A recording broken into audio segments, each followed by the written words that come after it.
रात का घना अंधेरा और घने जंगल दोनों मिलकर किसी भी बहादुर इंसान की रूह कपा सकती थी। ऐसे ही एक घने जंगल में लोगों ने एक पुरानी मंदिर की कहानियां सुनी थी।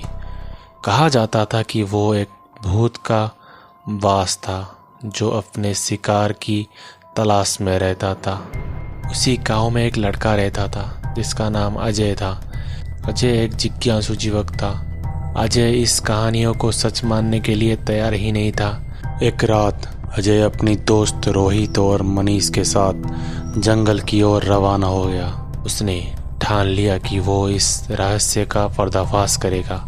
जैसे ही वो जंगल के अंदर पहुंचे, अचानक ठंडे से हवा चलने लगी और चारों तरफ से पेड़ों की शाखाएं खड़खड़ाने लगी। अपने कदमों की आवाज़ें जैसे जंगल के सन्नाटे को चीर रही थी।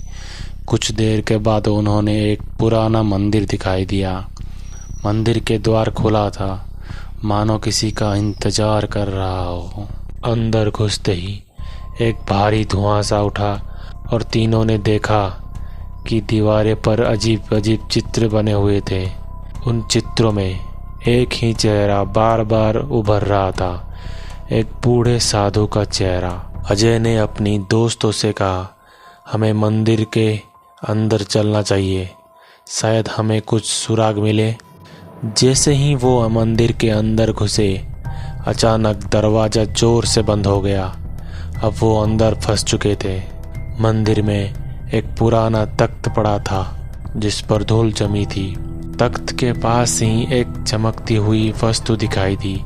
अजय ने उसे उठाया तो पाया कि वो एक प्राचीन ताबीज थी। अचानक एक तेज चीख सुनाई दी और अंधेरे में एक धूमली आवाज चारों तरफ गूंजने लगा। वो बूढ़ा साधु था। उसकी आंखें जल रही थी और चेहरे पर गुस्सा था। उसने चीखते हुए कहा, क्यों आए हो यहाँ मेरी शांति भंग करने? इसका क्या अंजाम होगा तुम लोग जानते हो क्या? अजय ने हिम्मत से पूछा, तुम कौन हो और तुम्हारा आत्मा यहाँ क्या कर रही है? तुम क्यों यहाँ भटक रही हो? साधु ने कहा, मैं इस मंदिर का पुजारी था। मेरे हत्या कर दी गई थी और मेरे आत्मा तब से यहाँ भटक रहा है। मुझे शांति नहीं मिल रहा है। अगर मेरे पास कोई आया तो मैं उसे जलाकर राख कर दूंगा।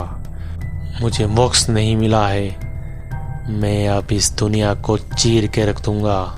अजय ने उस ताबीज की ओर देखा और महसूस किया कि शायद ये ताबीज ही वो साधु की आत्मा की शांति दिला सके। उसने ताबीज को मंदिर के अंदर स्थित मूर्ति के चरण में रखा।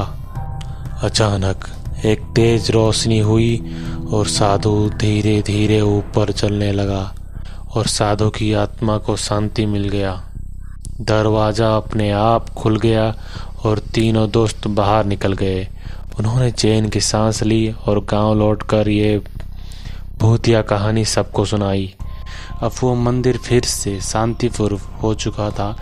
बिना डर के पूजा करने लगे थे। साधु की आत्मा को शांति मिलने के बाद मंदिर का क्या हुआ? अगर अजय और उसके दोस्त ताबीज ना ढूंढ पाते तो क्या होता? क्या उस जंगल में और भी कोई रहस्यमयी घटना है?